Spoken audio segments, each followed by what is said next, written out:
اعوذ باللہ من الشیطان الرجیم بسم اللہ الرحمن الرحیم یوم ندعو کل اناس بإمامہم ومن اوتی کتابہ بیمینہ فاولئک یقرؤون کتابہم ولا یظلمون فتیلا۔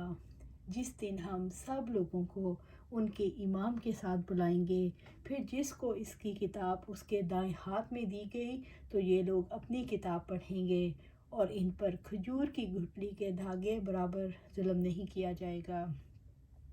سورۃ بنی اسرائیل آیا 71۔ یوم ندعو کل اناس بإمامہ، جس دن ہم سب لوگوں کو ان کے امام کے ساتھ بلائیں گے۔ امام سے مراد پیشوا اور لیڈر ہیں، یہاں اس سے مراد پیغمبر بھی ہے۔ اس سے مراد آسمانی کتاب ہے جو انبیاء علیہ السلام کے ساتھ نازل ہوتی ہے۔ امام سے مراد نامہ اعمال ہے۔ اس سے مراد یہ ہے جب ہر شخص آئے گا تو اس کا نامہ اعمال اس کے ساتھ ہوگا۔ اس رائے کو امام ابن کثیر اور امام شوکانی نے ترجیح دی ہے۔ رب العزت نے فرمایا، اور ہر امت کے لیے ایک رسول ہے، تو جب کسی امت کا رسول آ جاتا ہے تو ان کے درمیان انصاف سے فیصلہ کر دیا جاتا ہے اور ان پر ظلم نہیں کیا جاتا۔ سورۃ یونس آیا 47۔ اسی طرح اللہ سبحانہ تعالیٰ فرماتے ہیں، اور آپ ہر امت کو گھٹنوں کے بل گرا ہوا دیکھیں گے، ہر امت اپنے نامہ اعمال کی طرف بلائی جائے گی، آج تمہیں وہی جزا دی جائے گی جو تم عمل کیا کرتے تھے۔ سورۃ جاثیہ آیا 47۔ قیامت کے روز مخلوق کا جو حال ہوگا، اللہ تعالیٰ اس کے بارے میں آگاہ فرماتے ہیں کہ وہ تمام لوگوں کو اپنی عدالت میں بلائے گا، ان کے ساتھ ان کے امام اور رشد و ہدایت کی رہنمائی کرنے والے رہنما یعنی انبیاء و مرسلین اور ان کے نائبین بھی ہوں گے۔ بس ہر امت اللہ تعالیٰ کے حضور پیش ہوگی اور اس امت کو وہی رسول اللہ تعالیٰ کے حضور پیش کرے گا جس نے دنیا میں اسے دعوت توحید پیش کی تھی۔ ان کے اعمال اس کتاب کے سامنے پیش کیے جائیں گے جسے لے کر رسول اس امت میں مبعوث ہوا تھا۔ ان آیات کے اعمال اس کتاب کے موافق ہیں یا نہیں، تب یہ لوگ دو قسم کے گروہوں میں تقسیم ہو جائیں گے۔ اور اسی طرح اللہ سبحانہ تعالیٰ فرماتے ہیں سورۃ قصص آیت 41 میں، اور ہم نے انہیں ایسے رہنما بنا دیا جو آگ کی طرف بلاتے تھے، اور قیامت کے دن ان کی مدد نہیں کی جائے گی۔ اللہم اجرنا من النار۔ اور سورۃ نساء میں اللہ تعالیٰ فرماتے ہیں، پھر کیا حال ہوگا جب ہم ہر امت میں سے ایک گواہ لائیں گے اور آپ کو ان پر گواہ لائیں گے۔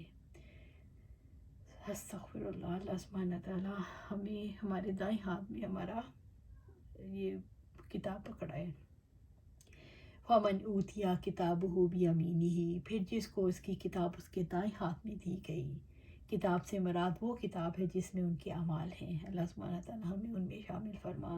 جس کا نامہ اعمال اس کے دائیں ہاتھ میں دیا جائے گا وہ کہے گا، فَأَمَّا مَنْ أُوتِیَ کِتَابَهُ بِیَمِینِهِ فَیَقُولُ هَاؤُمُ اقْرَءُوا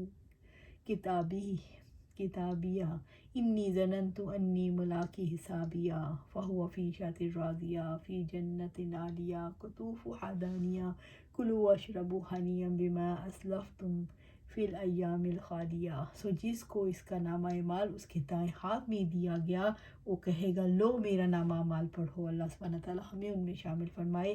یقیناً میں یقین رکھتا تھا کہ بلا شبہ میں اپنے حساب سے ملنے والا ہوں۔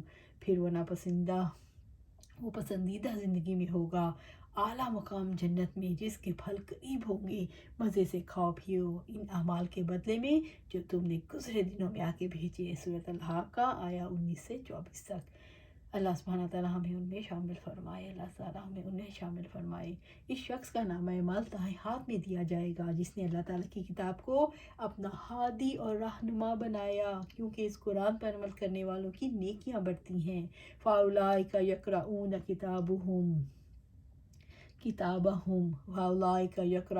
کتابہم، تو یہ لوگ اپنی کتاب پڑھیں گے۔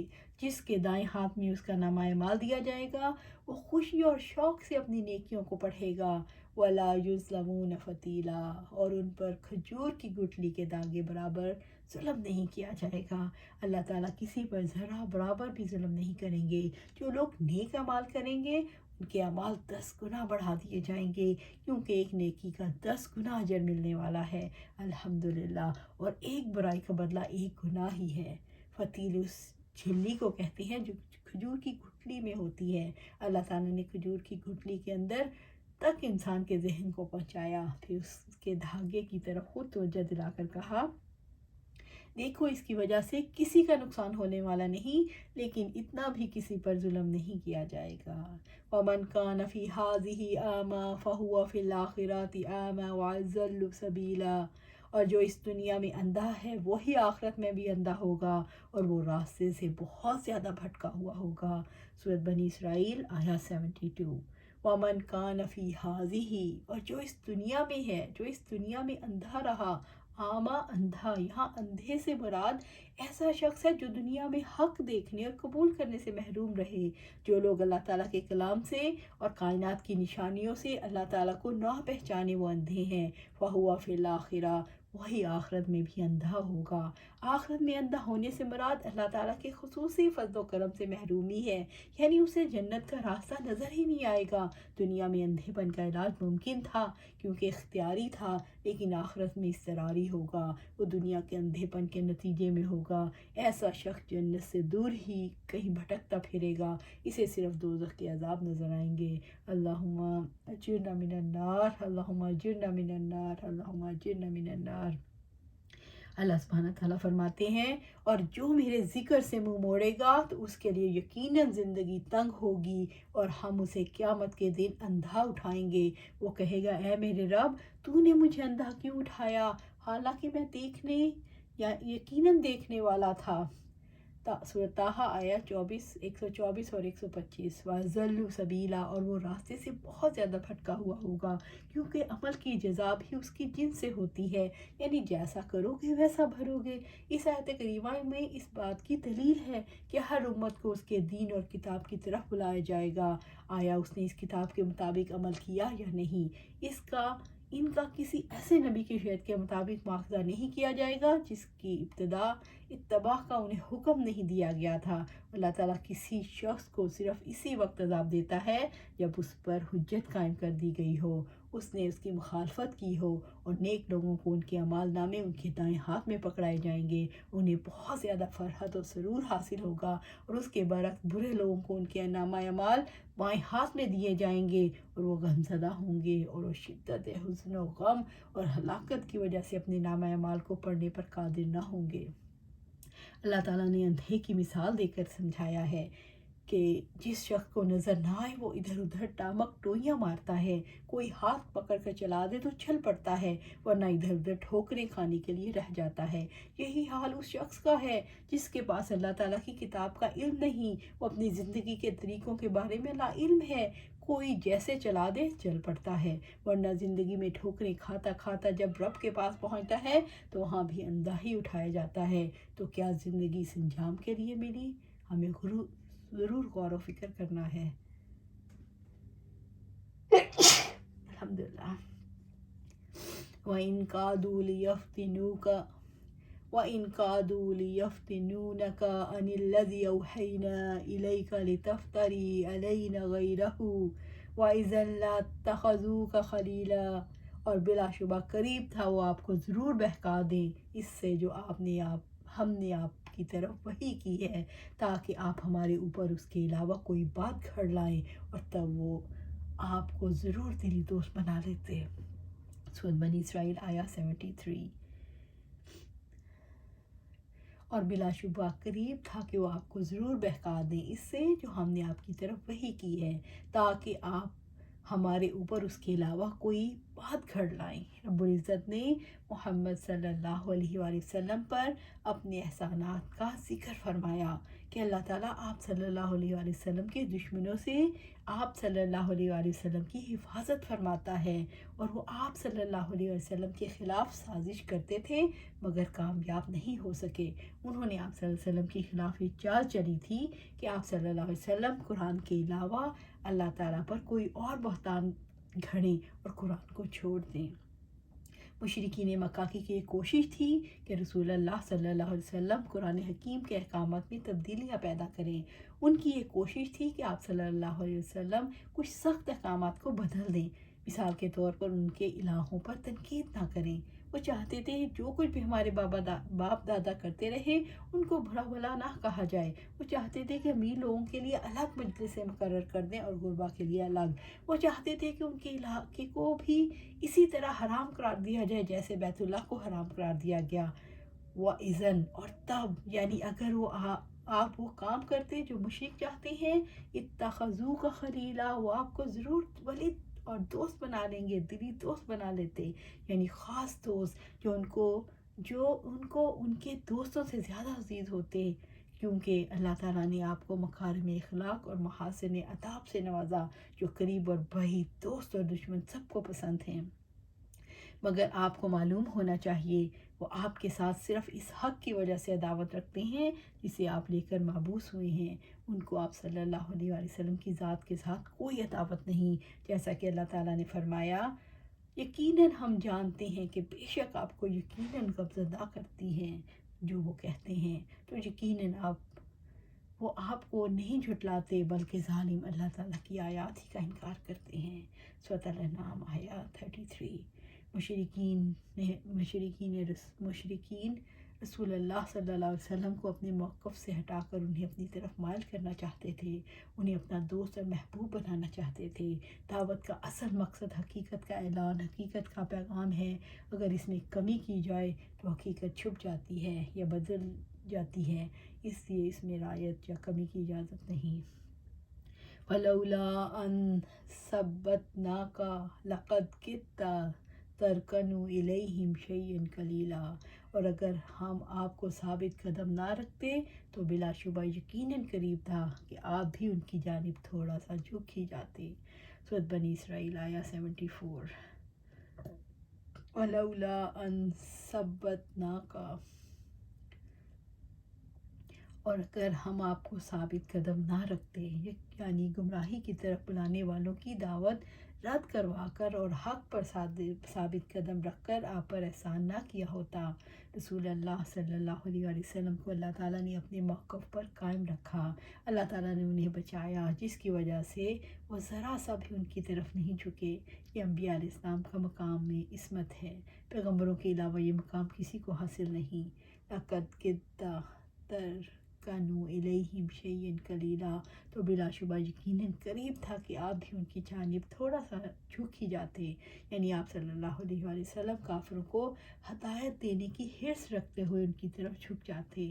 جب رسول اللہ صلی اللہ علیہ وسلم نے دعوت کا کام اعلانیہ شروع کیا، جیسے اللہ تعالیٰ نے آپ کو حکم ارشاد فرمایا، تو اس سے مشرکین کی نیندیں حرام ہو گئیں اور مسلمانوں کے اعلانیہ قبول اسلام ان کی روز افزوں تعداد نے ان پر خوف طاری کر دیا کہ کسی طور پر بھی مشرکین کی دعوت کی پرواہ نہیں کر رہے تھے۔ یہ بڑا اہم مسئلہ تھا۔ اس مشکل کا جو حل مشرکین نے نکالا تھا، اس کو رسول اللہ صلی اللہ علیہ وسلم کے سامنے پیش کرنے کے لیے انہوں نے ابو ولید عتبہ بن ربیعہ کو آپ صلی اللہ علیہ وسلم کے پاس بھیجا۔ اس نے کہا، بھتیجے، ہماری قوم میں جو تمہارا نام و مرتبہ ہے اور جو بلند پایہ نسب ہے وہ تمہیں معلوم ہی ہے، اور اب تم اپنی قوم میں ایک بڑا معاملہ لے کر آئے ہو جس کی وجہ سے تم نے ان کی جماعت میں تفرقہ ڈال دیا، ان کی عقلوں کو حماقت سے دوچار کر دیا، ان کے معبودوں میں، ان کے دین میں عیب نکالا اور ان کے گزشتہ آباء و اجداد کو کافر ٹھہرایا۔ لہٰذا میری بات سنو، میں تم پر چند باتیں پیش کرتا ہوں، ان پر غور کرو، ہو سکتا ہے کوئی بات ہی قبول ہو۔ رسول اللہ صلی اللہ علیہ وسلم نے فرمایا، ابو الولید کہو، میں سنتا ہوں۔ اس نے کہا، بھتیجے، جو معاملہ تم لے کر آئے ہو، اگر اس سے تم یہ چاہتے ہو کہ مال حاصل کرو تو ہم تمہارے لیے اتنا مال جمع کر دیتے ہیں، ہم میں سب سے زیادہ مالدار تم ہو جاؤ گے۔ تم اگر چاہتے ہو کہ اعزاز و مقام حاصل کرو تو ہم تمہیں اپنا سردار بنا دیتے ہیں، حتیٰ کہ تمہارے سوا ہم کسی معاملے کا فیصلہ نہ کریں گے۔ اگر تم چاہتے ہو کہ بادشاہ بن جاؤ تو ہم تمہیں اپنا بادشاہ بنا دیتے ہیں۔ اگر تمہارے پاس آنے والا کوئی جن بھوت ہے جسے تم دیکھتے ہو مگر اپنے سے دفع نہیں کر سکتے تو ہم اس کے لیے تمہارا علاج تلاش کر دیتے ہیں، اس پر ہم اپنا مال خرچ کرنے کو تیار ہیں، حتیٰ کہ تم شفا یاب ہو جاؤ، کیونکہ بعض اوقات ایسا ہوتا ہے جن بھوت انسان پر غالب آ جاتا ہے، جس کا علاج بہرحال کروانا ہی پڑتا ہے۔ رسول اللہ صلی اللہ علیہ وسلم یہ باتیں سنتے رہے، اور جب وہ فارغ ہو چکا تو رسول اللہ صلی اللہ علیہ وسلم نے فرمایا ابو الولید تم فارغ ہو گئے؟ اس نے کہا ہاں۔ تو آپ صلی اللہ علیہ وسلم نے فرمایا اچھا اب میری بات سنو۔ اس نے کہا ٹھیک ہے سنتا ہوں۔ تو آپ صلی اللہ علیہ وسلم نے فرمایا حامیم، وسیع رحمت والے نہایت رحم والے کی جانب سے اترا ہوا ہے۔ رسول اللہ صلی اللہ علیہ وسلم پڑھتے جا رہے تھے اور عتبہ اپنے دونوں ہاتھ پیچھے زمین پر ٹیکے چپ چاپ سنتا رہا۔ سجدے کی آیت پر پہنچ کے آپ صلی اللہ علیہ وسلم نے سجدہ کیا، اس کے بعد فوراً فرمایا ابو الولید تمہیں جو کچھ سننا تھا وہ سن چکے ہو، اور اب تم جا سکتے ہو۔ عتبہ اٹھ کر سیدھا اپنے ساتھیوں کے پاس آ گیا۔ اسے آتا دیکھ کر مشرکین نے آپس میں ایک دوسرے سے کہا خدا کی قسم ابو الولید تمہارے پاس وہ چہرہ لے کر نہیں آ رہا جو چہرہ لے کر کے آیا تھا۔ جب وہ آ کر بیٹھ گیا تو انہوں نے پوچھا ابو الولید پیچھے کیا خبر ہے؟ اس نے کہا پیچھے کی خبر یہ ہے کہ میں نے ایسا کلام سنا ہے، واللہ ویسا کلام میں نے کبھی نہیں سنا۔ خدا کی قسم وہ شعر ہے، نہ جادو اور نہ ہی کہانت۔ اہل قریش میری بات مانو اور اس معاملے کو مجھ ہی پر چھوڑ دو، اور میری رائے یہ ہے کہ اس شخص کو اس کے حال پر چھوڑ کر الگ تھلگ بیٹھ رہو۔ خدا کی قسم میں نے اس سے جو کلام سنا ہے اس سے کوئی بڑا واقعہ رونما ہو کر رہے گا، لہٰذا اس شخص کو اگر عرب نے مار ڈالا تو تمہارا کام دوسروں کے ذریعے انجام پائے گا، اور یہ شخص اگر عرب پر غالب آ گیا تو اس کی بادشاہت تمہاری بادشاہت اور اس کی عزت تمہاری عزت ہوگی، اور اس کا وجود سب سے زیادہ تمہاری سعادت کا باعث ہوگا۔ قریش نے یہی جواب دیا، خدا کی قسم اس کی زبان کا جادو تم پر بھی چل گیا۔ عتبہ نے کہا اس آدمی کے بارے میں میری رائے بہرحال یہی ہے، لہٰذا تم وہی کرو جو تمہیں ٹھیک معلوم ہوتا ہے۔ سبحان اللہ سبحان اللہ۔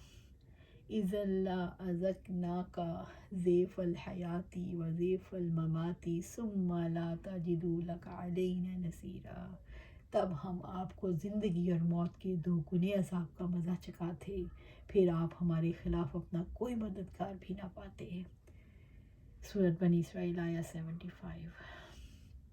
اذا تب، یعنی جب آپ صلی اللہ علیہ وسلم ان کی خواہشات کی طرف مائل ہو جاتے، لأذقناک ضیف الحیات وضیف الممات، ہم آپ کو زندگی اور موت کے دوگنے عذاب کا مزہ چکھاتے، یعنی ہم آپ کو دنیا اور آخرت میں کئی گنا عذاب دیتے، اور اس کی وجہ یہ ہے کہ اللہ تعالیٰ نے آپ کو کامل ترین نعمتوں سے نوازا ہے، اور آپ کو اللہ تعالیٰ کی کامل معرفت حاصل ہے۔ ثم لا تجد لک علینا نصیرا، پھر آپ ہمارے خلاف اپنا کوئی مددگار نہ پاتے، یعنی کوئی ایسا مددگار نہ ہوگا جو آپ صلی اللہ علیہ وآلہ وسلم کو اللہ تعالیٰ کے عذاب سے بچا لے۔ اللہ تعالیٰ ہی ہے جس نے آپ کو شر اور تمام اسباب شر سے محفوظ رکھا، آپ کو ثابت قدمی عطا کی، اور صراط مستقیم کی طرف آپ کی رہنمائی فرمائی، اور آپ کسی طرح بھی مشرکین کی طرف مائل نہ ہوئے، بس آپ کو اللہ تعالیٰ نے کامل نعمتوں سے نواز رکھا ہے۔ سزا کسی کے مقام اور مرتبے کے مطابق ہوتی ہے، اس لیے آپ صلی اللہ علیہ وسلم کو اتنی سخت تنبیہ کی گئی۔ اللہ سبحانہ تعالیٰ سے دعا ہے کہ ہمیں صراط مستقیم پر جما دے، ہمیں قرآن و سنت کے مطابق زندگی گزارنے کی توفیق دے اور اس پر جما دے، ہم کبھی ادھر ڈاواڈول نہ ہوں، ہمیں صراط مستقیم پر چلا کسی پگڈنڈی پر نہ نکل پڑیں، ہمیں صراط مستقیم پر استقامت عطا فرما، آمین یا رب العالمین۔